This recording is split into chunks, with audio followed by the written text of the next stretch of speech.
Capítulo 28 de lo que el viento se llevó. El frío apareció de pronto como una fuerte helada. Rachas de viento glacial se deslizaron por debajo de las puertas e hicieron trepidar los cristales de las ventanas con monótonos golpeteos. Las últimas hojas caían de los ya desnudos árboles y solamente los pinos se mantenían firmes y conservaban su vestimenta, negra y fría en contraste con el grisáceo fondo. Los senderos rojizos, llenos de baches, estaban endurecidos por las heladas y el hambre cabalgaba sobre los vientos que recorrían Georgia. Scarlett recordaba con amargura su conversación con la abuela Fontaine, aquella tarde un par de meses atrás, que ahora parecían largos años. Ella había dicho a la anciana que ya conocía lo peor que pudiera ocurrirle jamás, y lo había dicho con la mayor sinceridad. Ahora tal declaración parecía una hipérbole de colegiala. Antes de que las tropas de Sherman pasaran por Tara la segunda vez, poseía pequeños tesoros de víveres y de dinero.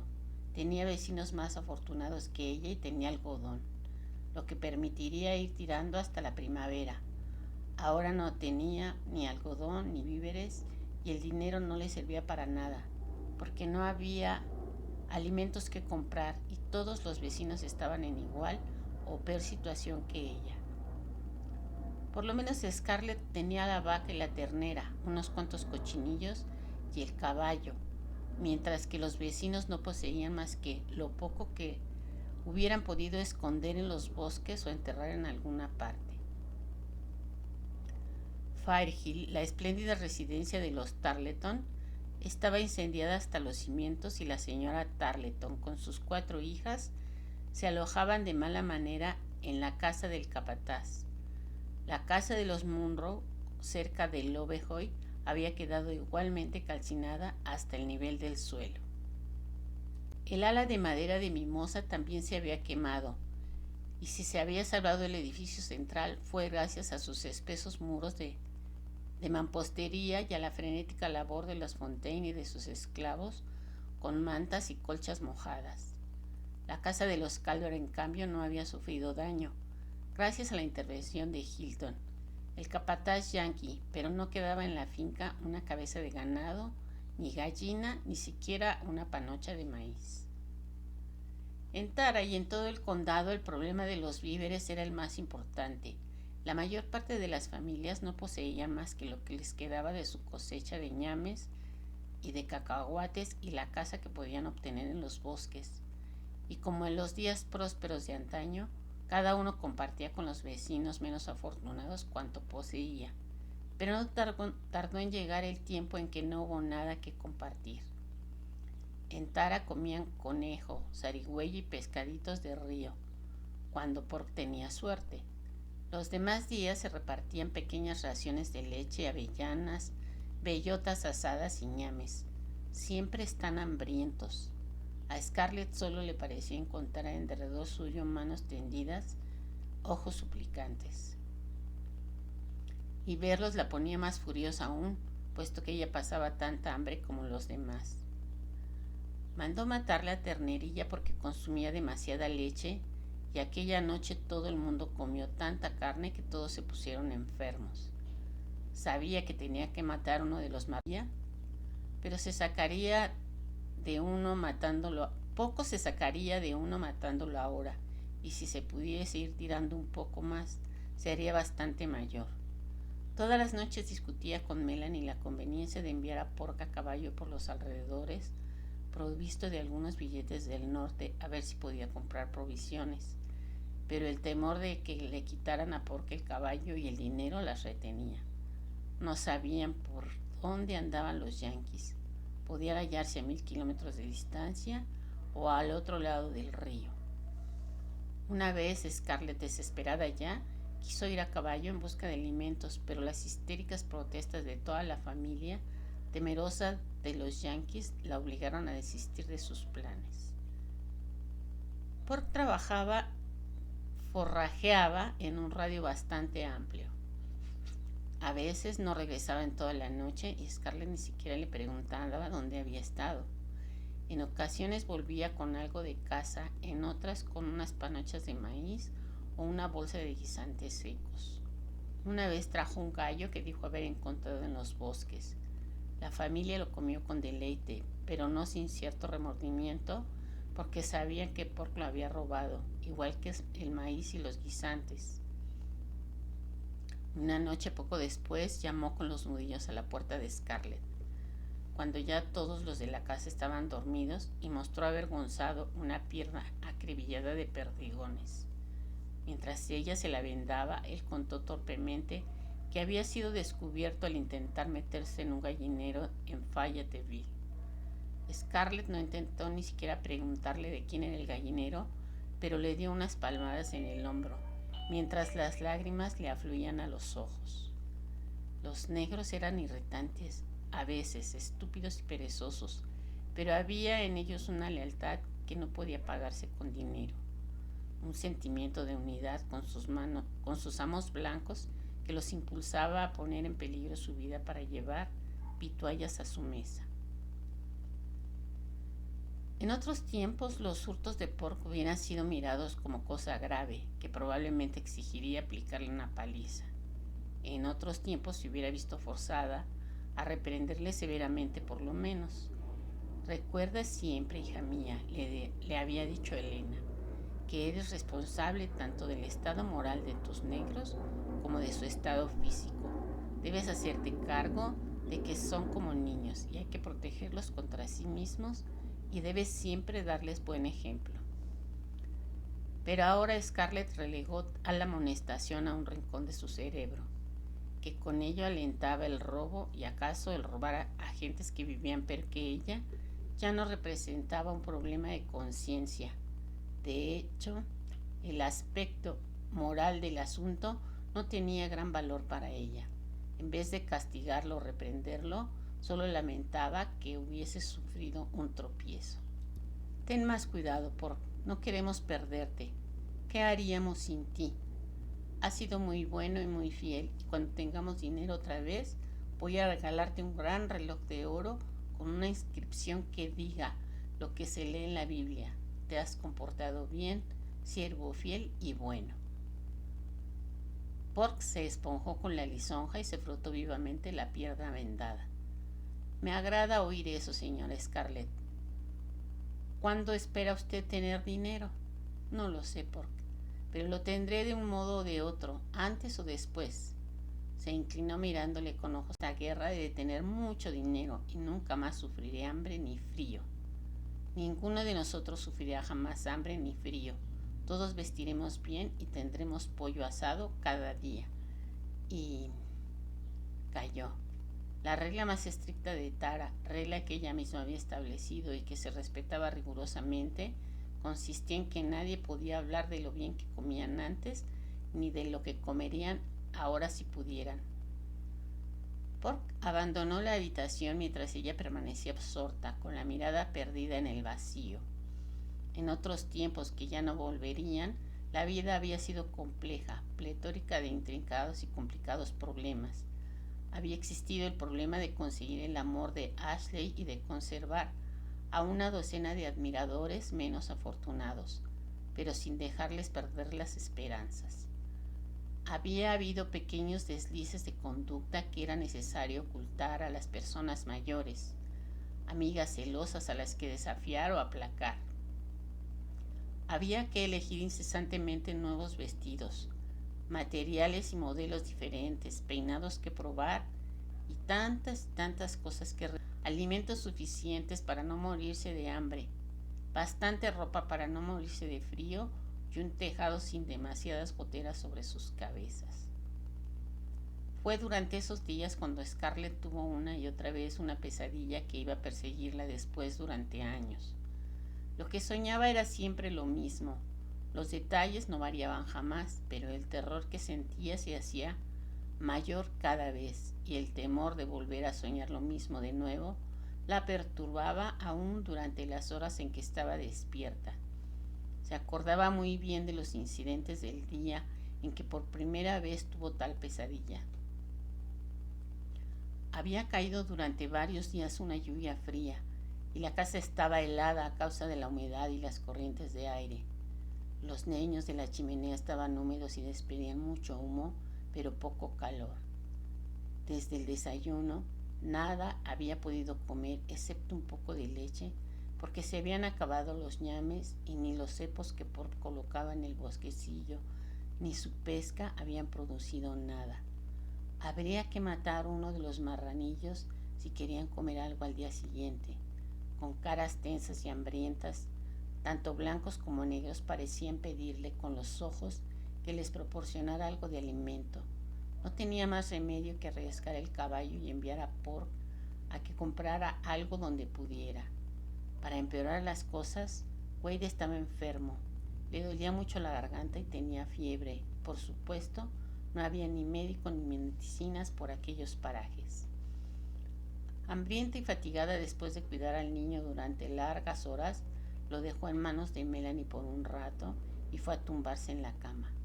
Con los pies helados daba vueltas y vueltas sin poder dormirse, abrumada por el temor y la desesperación. Una y otra vez pensaba: ¿qué puedo hacer? ¿A quién acudir? ¿No hay en el mundo nadie que pueda ayudarme? ¿No le queda ya ningún recurso? ¿Por qué no había alguien, alguna persona sabia y fuerte que quitara su tan pesada carga de sus hombros? Ella no estaba hecha para soportar tanto peso, no sabía cómo llevarlo y al fin se entregó a una inquieta modorra. Se hallaba en un país salvaje extraño, tan oscurecido por torbellinos de niebla que no podía ver ni su propia mano al ponerla ante los ojos. El suelo parecía oscilar bajo sus pies. Era como una tierra embrujada, silenciosa, de un ominoso silencio, y ella estaba perdida allí, perdida y asustada como un niño en las tinieblas. Se sentía hambrienta y helada y tan aterrada por aquella ignota atmósfera que la rodeaba que quería gritar y no podía. En la neblina percibía cosas extrañas que venían a tirar de su falda, a cogerla y arrastrarla hacia un suelo incierto y movedizo en el que ella se sostenía difícilmente en pie. Percibía manos crueles, espectrales. Luego sentía que más allá, entre la opaca atmósfera, existía un refugio, un asilo, un techo que podía proporcionarle protección, calor, hospitalidad. Pero, ¿dónde estaba? ¿Podría llegar hasta él antes de que esas manos la agarraran y la derribaran entre las movedizas dunas? De pronto se veía corriendo como loca entre la neblina, chillando y gritando, extendiendo los brazos para asir lo que no era más que aire y niebla húmeda. ¿Dónde estaba el refugio? No daba con él, pero estaba cerca, oculto en alguna parte. Si pudiese llegar hasta allí estaría salvada, pero el terror debilitaba sus piernas y el hambre le hacía perder los sentidos. Dio un desesperado grito y se despertó, viendo junto a ella al inquieto rostro de Melanie, sintiendo la mano de Melanie que la sacudía para despertarla. La pesadilla se repitió una y otra vez, en cuanto se acostaba con el estómago vacío, y esto ocurría con mucha frecuencia. Estaba tan asustada que temía quedarse dormida, aunque se decía febrilmente a sí misma que era tonto tener miedo de un sueño. Era tonto, claro, pero la idea de caer desmayada en aquella región de nieblas era para ella tan aterradora que comenzó a dormir en la cama de Melanie, a fin de que ésta la despertara en cuanto comenzara a gemir y a revolverse inquieta, dejando adivinar que era víctima de la pesadilla una vez más. Bajo la tensión se fue quedando pálida y flaca, su cara perdió sus lindos contornos, haciendo sobresalir los pómulos, acentuando sus oblicuos ojos verdes y haciéndola parecer un gato hambriento en busca de presa. Bastantes pesadillas tengo durante el día para que sufra otras por la noche, pensaba con angustia, y comenzó a guardar su pequeña ración diaria para comerla precisamente antes de ir a la cama. En los días de Navidad, Frank Kennedy y un pequeño pelotón del comisariado llegaron hasta Tara en inútil busca de cereales y animales para el ejército. Parecía un grupo de harapientos rufianes montados sobre caballos cojos o macilentos, en tal estado que resultaba evidente que no podían ser empleados en servicios más activos. Al igual que sus monturas, aquellos individuos eran inútiles como fuerza en el frente de batalla, y a excepción de Frank, al que no le faltaba un ojo, le faltaba un brazo o algún otro órgano. Casi todos llevaban uniformes azules cogidos a los yanquis, y durante un breve momento de terror las gentes de Tara creyeron que habían vuelto los soldados de Sherman. Se quedaron en la plantación aquella noche, durmiendo sobre el suelo en el salón y felices de tumbarse sobre una mullida alfombra, porque llevaban semanas sin acostarse bajo techado o sobre algo más blando que briznas de pino, formando una capa sobre la endurecida tierra. A pesar de sus andrajos y de sus barbas sucias, formaban una pandilla de hombres bien educados, charlatanes y bromistas, chistosos y requebradores, muy contentos de poder pasar la Nochebuena en una gran casa, rodeados de mujeres jóvenes y bonitas, como acostumbraban a pasarla en otros tiempos. Se negaron a tomar la guerra en serio, contaron tremendos embustes para hacer reír a las chicas y llevaron a la desnuda y saqueada mansión los primeros destellos de frivolidad, los primeros síntomas de alegría que se habían conocido allí durante largo tiempo.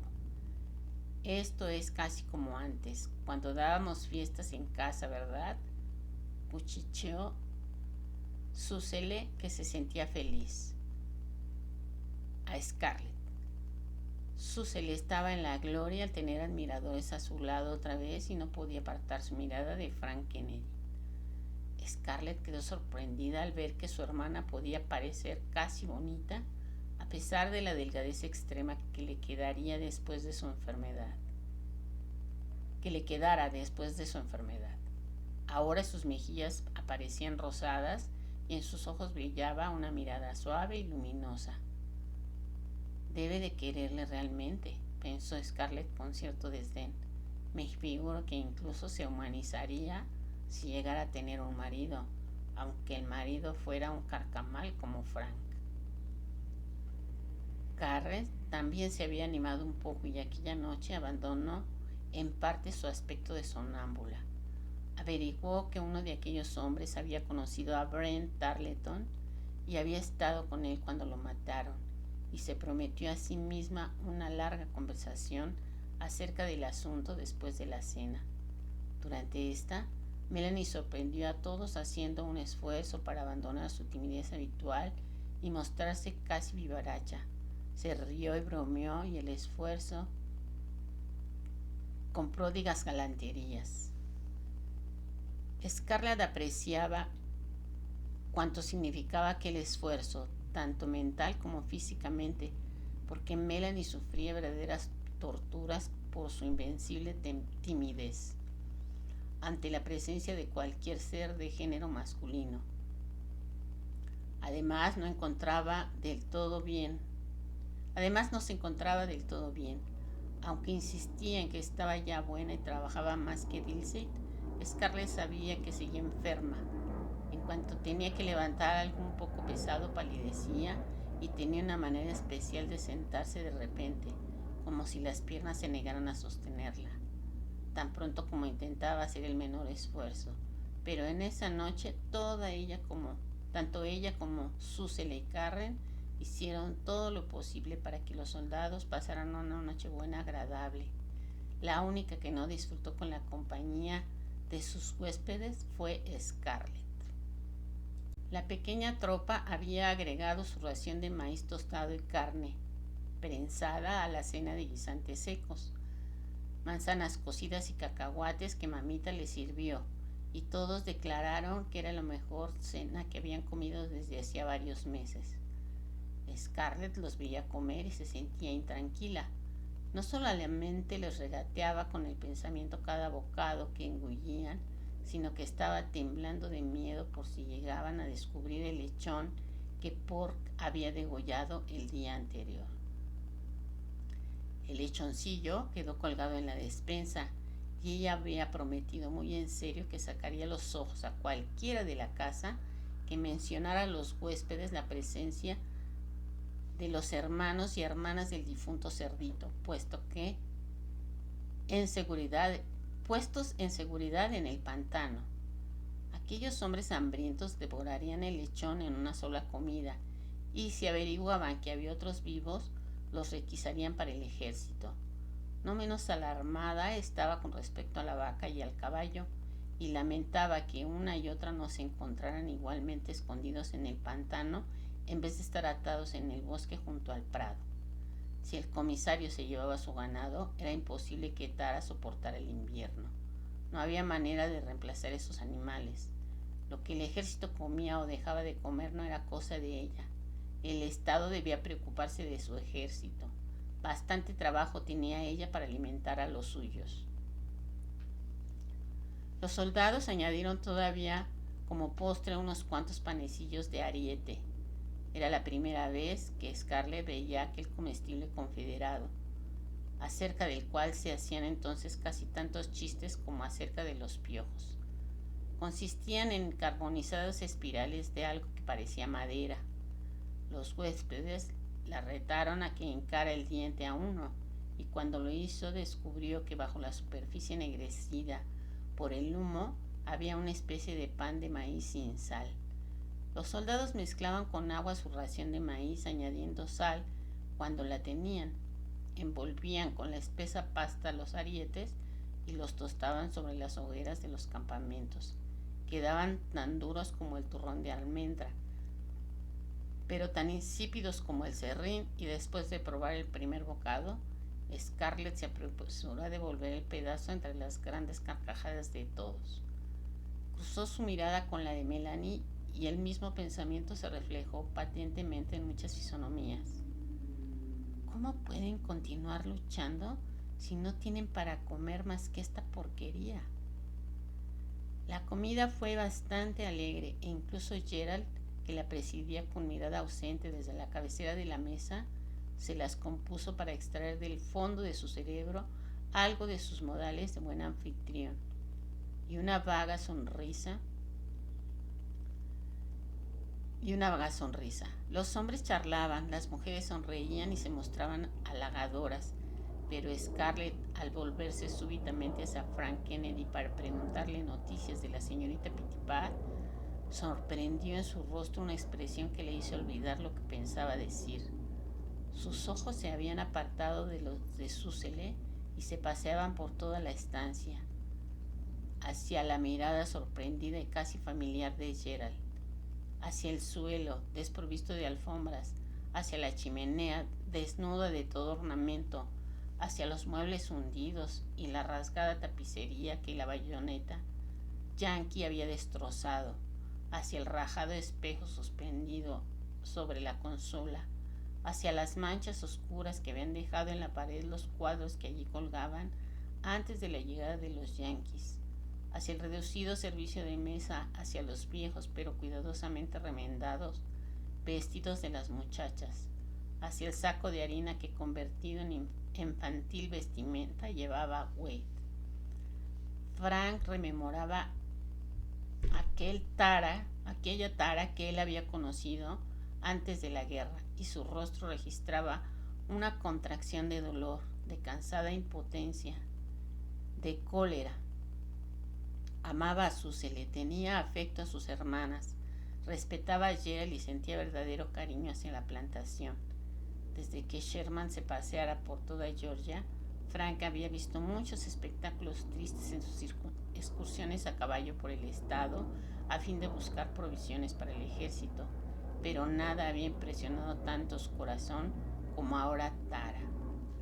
Hubiera querido hacer algo por los O'Hara, especialmente por Susselet, y nada podía hacer. Cuando Scarlett le sorprendió, él meneaba la cabeza compasivamente y chasqueaba la lengua contra los dientes. Percibió la llama del indignado orgullo que brotaba de los ojos de ella y se apresuró a bajar la mirada hacia el plato confuso.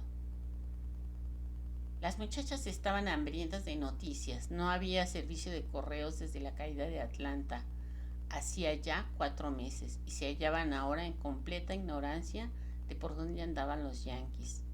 ¿Qué tal iba el ejército confederado? ¿Qué había sucedido en Atlanta? ¿Y qué era de todos los amigos?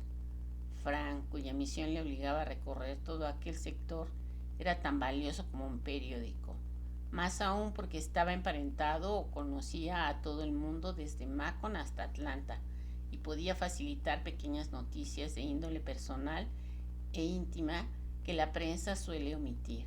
Para disimular su confusión al ser sorprendido por Scarlett, se sumergió precipitadamente en un largo relato noticiero. La Confederación, dijo, había recobrado Atlanta cuando Sherman evacuó la ciudad, pero era una captura desprovista de valor, ya que Sherman la quemó totalmente. Pero yo creía que Atlanta ardió ya la noche en que yo salí de ella, gritó Scarlett asombrada. Yo creía que nuestros mismos muchachos la habían incendiado. Oh, no, señora Scarlett, replicó Frank como agraviado. Nosotros jamás incendiamos nuestras ciudades dejando a nuestra gente dentro. Lo que usted vio arder fueron los almacenes y los artículos que no queríamos que los yanquis capturaran. Las fundiciones, las municiones, pero nada más. Cuando Sherman tomó la ciudad estaba intacta y sus casas, sus tiendas tan hermosas como siempre, y alojó a sus hombres en ellas. Pero, ¿y habitantes? ¿Qué les ocurrió? ¿Los mató? Mató a algunos, pero no a balazos, explicó el soldado tuerto en tono amargo. Tan pronto como entró en Atlanta, le dijo al alcalde que todo ser viviente tenía que abandonar la ciudad. Todos absolutamente. Y había muchas personas ancianas que no pudieron soportar el viaje y muchas otras enfermas que no estaban en condiciones de ser trasladadas. Y señoras, ¿qué? Vamos, que tampoco podían ser trasladadas. Y cuando obligó a todos a marcharse bajo una lluvia de la que rara vez se ven, eran centenares y centenares de personas. Los metió a todos por entre los bosques cerca de Rook y Ready y envió un mensaje al general Hood para que fuera a buscarlos. Mucha gente murió de pulmonía y por no poder soportar aquel trato. ¿Qué necesidad tenían de hacer eso? Si no podían causarles el menor daño, exclamó Melanie. Dijo que necesitaba la ciudad para que descansaran en ella sus hombres y sus caballos, contestó Frank. Y en efecto, los dejó descansar hasta mediados de noviembre y después se largó de allí. Y al abandonarla, prendió fuego a todo lo que quedaba. Pero no todo, seguramente, exclamaron las muchachas asustadas. Era inconcebible que aquella animada ciudad que había conocido, tan llena de gente, tan llena de militares, hubiera desaparecido. Todas aquellas magníficas casas bajo la sombra de los árboles, todas las grandes tiendas y los bellos hoteles. No era posible que no quedara nada. Melanie pareció a punto de estallar en lágrimas porque había nacido allí y no conocía otro lugar. El corazón de Scarlett se conmovió profundamente porque tenía gran cariño a esa ciudad. Bueno, casi todo quedó destruido, se apresuró a enmendar Frank, perturbado por la expresión de sus rostros. Trataba de mostrarse alegre porque no era partidario de disgustar a las damas. Las damas apenadas siempre le daban lástima y se sentía impotente para consolarlas. No tenía valor para comunicarles lo peor, que lo averiguaran por otras personas. No tenía valor para contar lo que el ejército había visto al volver a entrar en Atlanta, las hectáreas y hectáreas de chimeneas que se levantaban ennegrecidas de entre las cenizas, las pilas de escombros medio quemados y montones de ladrillos medio carbonizados que obstruían las calles. Los añosos árboles secos por el incendio, con sus abrasadas ramas cayendo al suelo, al empuje del viento frío. Recordó lo mal que se había sentido ante tal espectáculo. Recordó las enconadas imprecaciones de los confederados cuando vieron las ruinas de su ciudad. Confiaba en que sus amiguitas no se enteraran jamás de los horrores del cementerio saqueado, porque no se repondrían nunca de la impresión. Charles Hamilton y los padres de Melanie estaban enterrados allí. Ese espectáculo del cementerio todavía causaba pesadillas a Frank. Esperando encontrar alhajas que a veces se entierran con los muertos, los soldados yanquis habían abierto nichos y panteones, excavando sepulturas. Habían despojado a los cadáveres, arrancado de los féretros las placas de oro o plata, los ornamentos y asas de plata, los esqueletos y los cadáveres arrojados entre los astillados ataúdes yacían en montón patéticamente expuestos a los elementos. Frank tampoco podía hablar desde los gatos y perros. Las señoras no son tan sensibles acerca de sus animales favoritos, pero aquellos millares de bestias famélicas que quedaron sin refugio cuando se evacuó a sus dueños tan perentoriamente le habían causado casi tanto horror como la vista del cementerio, porque Frank también era aficionado a los perros y a los gatos. Los animalitos andaban asustados, muertos de frío, hambrientos como lobos del bosque, y los más fuertes atacaban a otros más débiles, y los débiles esperaban a que muriesen los que eran más débiles todavía para comérselos. Y por encima de la ciudad los cuervos surcaban el espacio con sus siluetas ágiles y siniestras. Frank buscó en su cerebro alguna información mitigadora que pusiera a las damas de mejor humor. Hay algunas casas en pie todavía, dijo, casas situadas en terrenos amplios separados de las demás, y a las que no se propagó el fuego.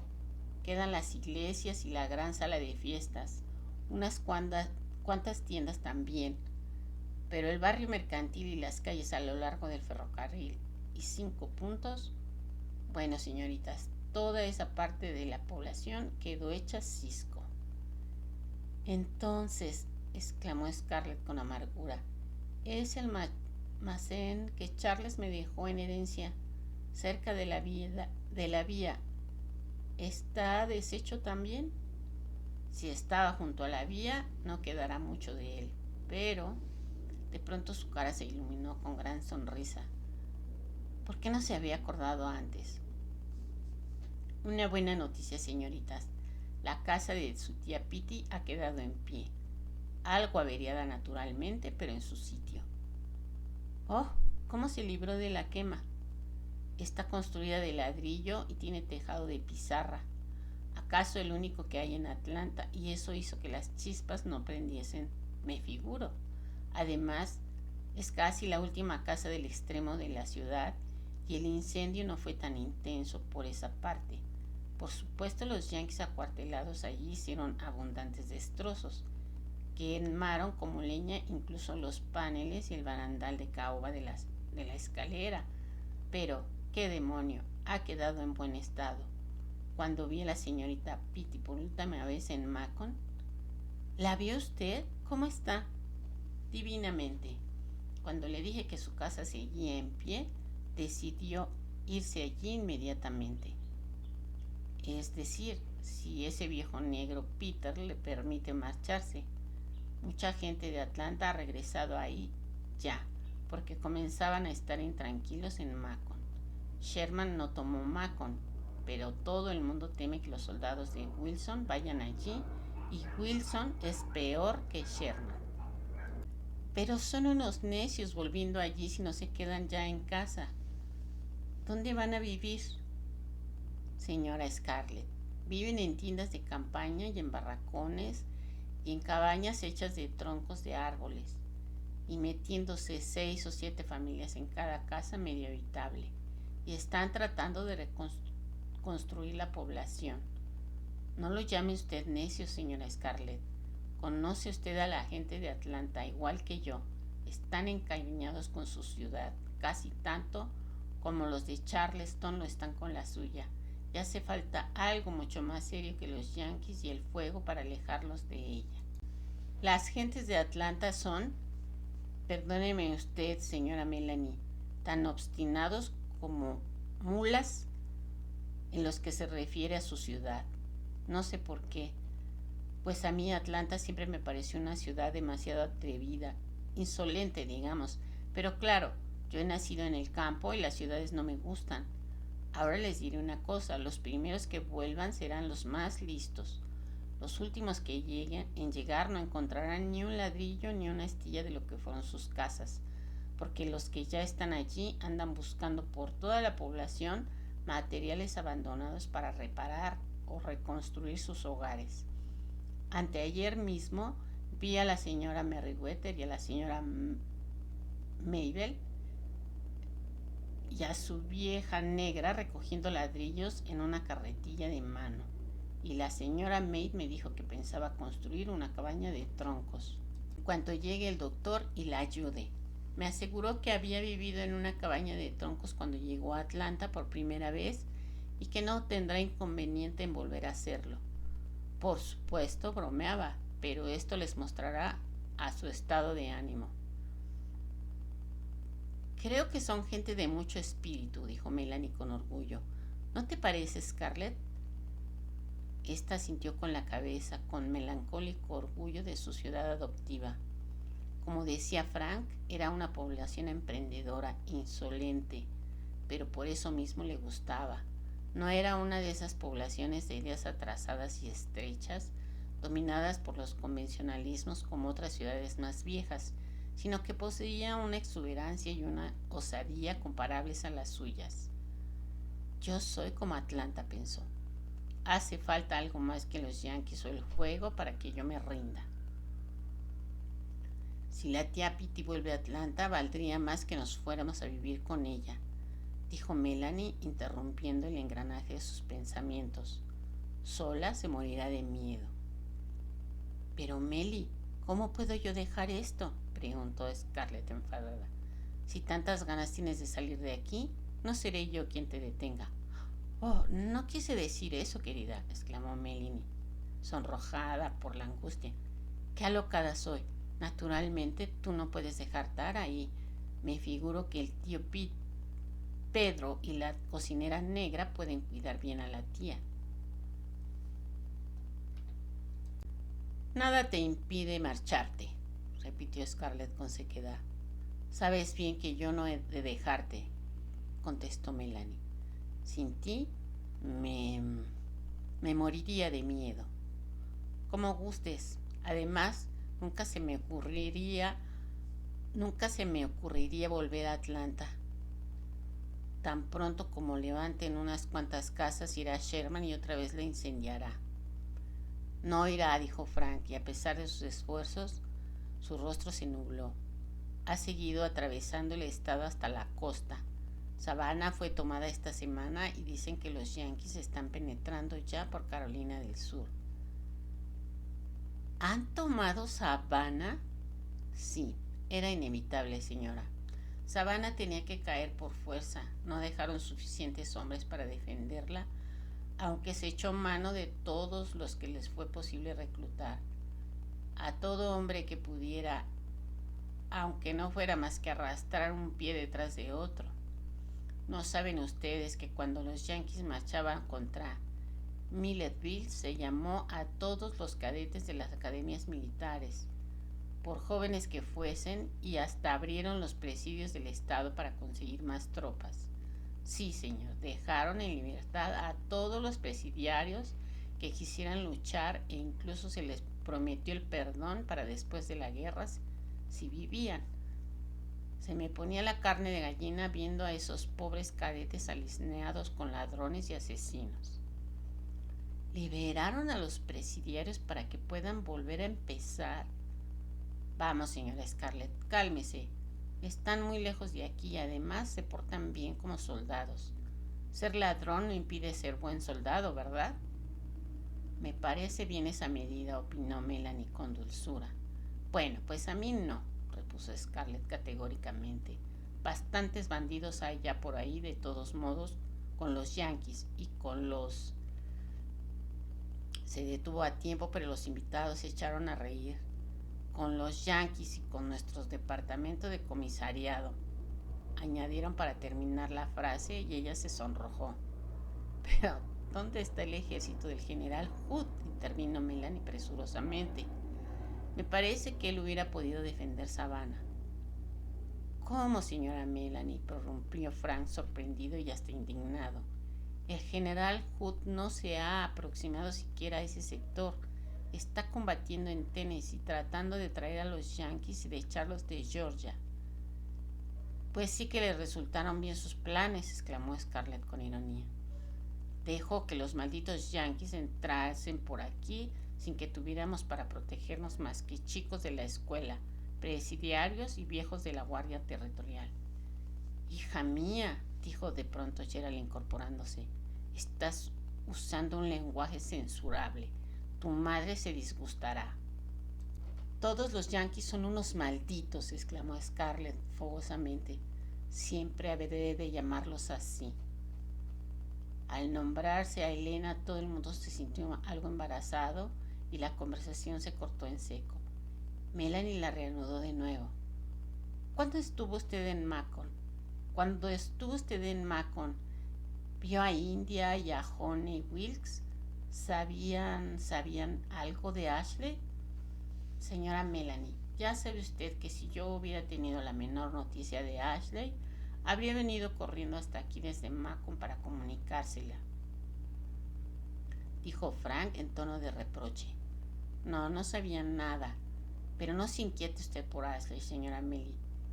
Ya sé que hace tiempo que no se ha oído nada acerca de él, pero ¿cómo tener noticias de alguien que está prisionero? Y menos mal que las cosas andan mejor en las cárceles yanquis que en las nuestras. Después de todo, a los yanquis les sobra comida y tienen medicamentos y mantas. No están como nosotros, que al no tener suficiente para alimentarnos, tampoco podemos alimentar muy bien a nuestros prisioneros. Oh, a los yanquis siempre les sobra todo, exclamó Melanie con amarga excitación. Pero no se lo dan a los prisioneros. Ya sabe usted que no, señor Kennedy. Lo dice únicamente para que yo esté tranquila. Ya sabe usted bien que nuestros muchachos se hielan allí cuando no se mueren de hambre, sin doctores ni medicamentos. Y esto, claro, porque los yanquis los odian. O si pudiésemos hacer desaparecer del mundo hasta el último yanqui, yo sé que Ashley está... No lo digas, le gritó Scarlett sintiendo el corazón en la garganta. Mientras nadie dijese que Ashley estaba muerto, persistía en su corazón una vaga esperanza de que viviese, pero le parecía que si oía pronunciar las fatales palabras, él moriría en aquel mismo momento. Vaya, señora Wilkes, no se preocupe usted por su marido, dijo el soldado tuerto en tono pensativo. Yo fui capturado después de la primera batalla de Manassas y canjeado después, y mientras estuve en el calabozo me sirvieron de lo mejor, pollo asado y bizcochos. Creo que es usted un embustero, dijo Melanie con leve sonrisa, y era esta la primera vez que Scarlett la veía desplegar alguna agresividad con un hombre. ¿No tengo razón? Sí la tiene, concedió el soldado tuerto, dándose una palmada sobre el muslo mientras soltaba una carcajada. Si vienen ustedes al salón, les cantaré algunos villancicos de Navidad, dijo Melanie contenta de poder variar de conversación. El piano fue la única cosa que los yanquis no pudieron llevarse. ¿Está muy desafinado, Susele? Atrozmente, contestó esta, dirigiendo una sonrisa invitadora a Frank. Pero al salir del comedor, Frank se quedó rezagado y tiró de la manga de Scarlett. ¿Puedo hablarle a solas? Durante unos terribles instantes ella temió que fuera a hablarle de los animales escondidos y se dispuso a soltarle cualquier mentira.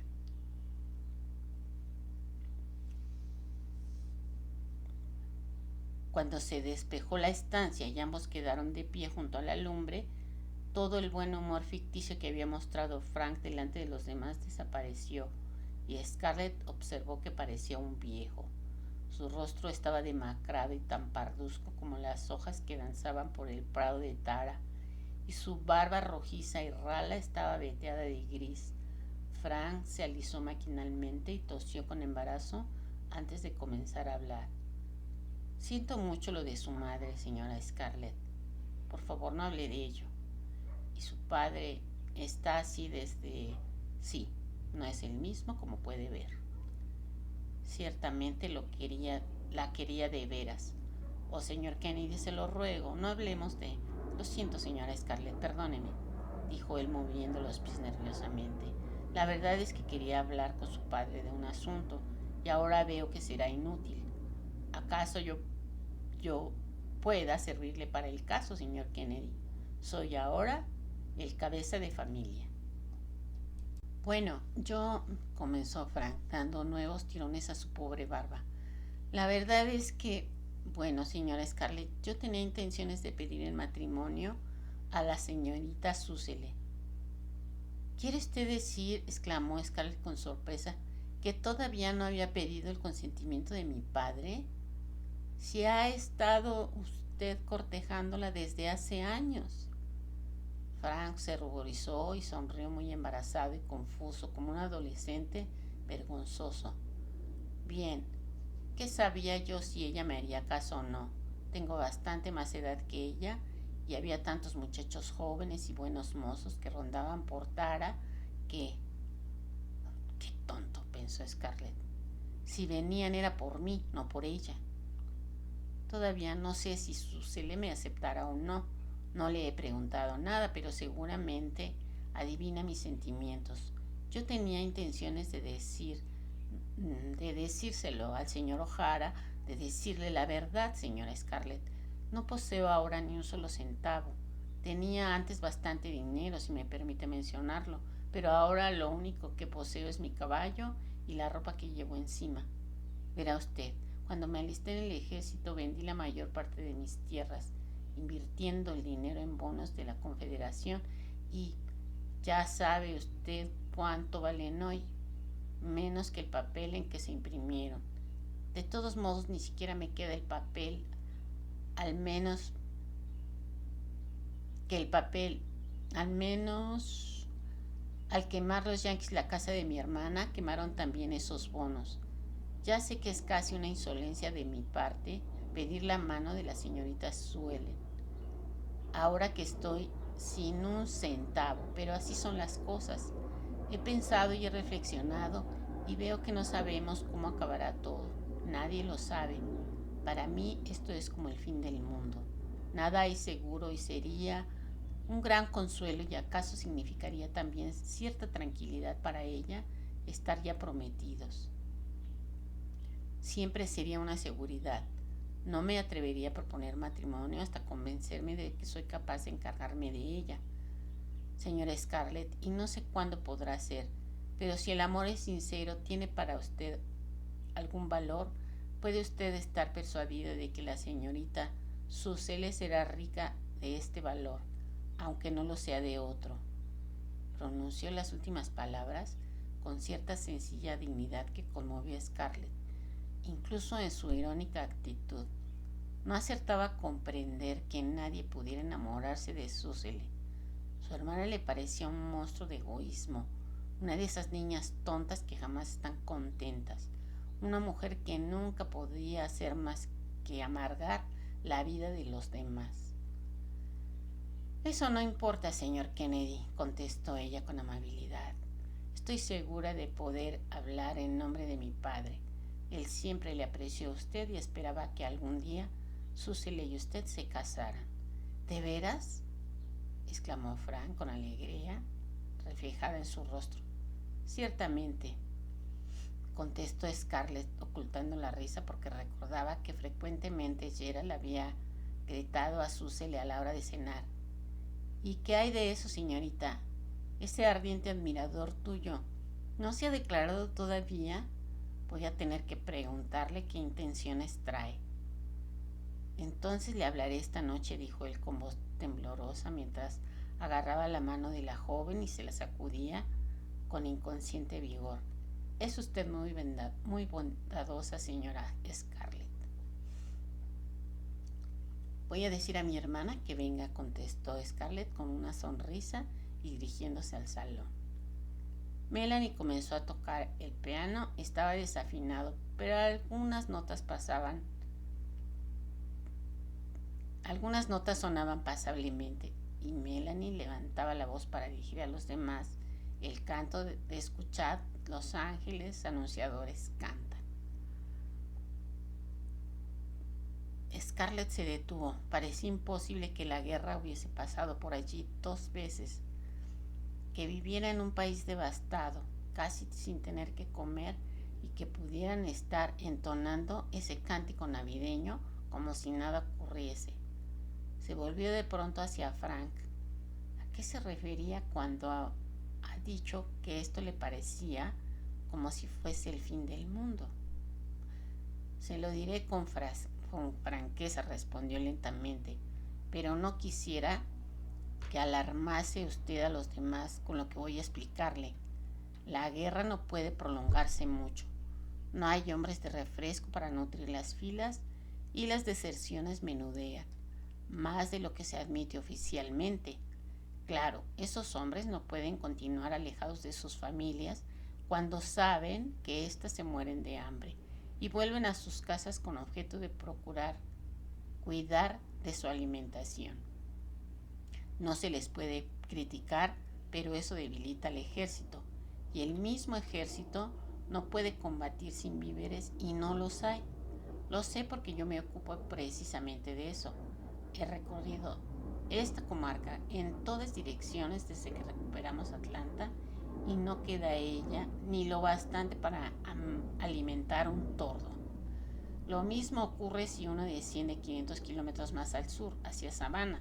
La gente se muere de hambre. Los ferrocarriles están destrozados. No hay fusiles. Las municiones se acaban y no tenemos ni suelas para las botas. Como ve usted, ya hemos llegado casi al fin. El eclipse de las esperanzas de la Confederación pesaba menos en el ánimo de Scarlett que sus manifestaciones acerca de la gran escasez de víveres. Ella había tenido la intención de enviar a Pork con el carro y el caballo, las monedas de oro y el dinero del norte para que recorriera toda la comarca en busca de provisiones. Pero si era verdad lo que Frank había dicho, sin embargo, Macon no había caído y debía haber víveres de alguna clase en Macon. Tan pronto como se hubiesen alejado un poco los del comisariado, enviaría a Pork a la ciudad, arriesgándose a que el ejército se quedara con el valioso animal. Tenía que intentarlo. Bueno, no hablemos más acerca de cosas desagradables esta noche, señor Kennedy, dijo. Vaya usted a sentarse al despachito de mamá y yo le enviaré a Susele para que puedan hablar ustedes un poco a solas.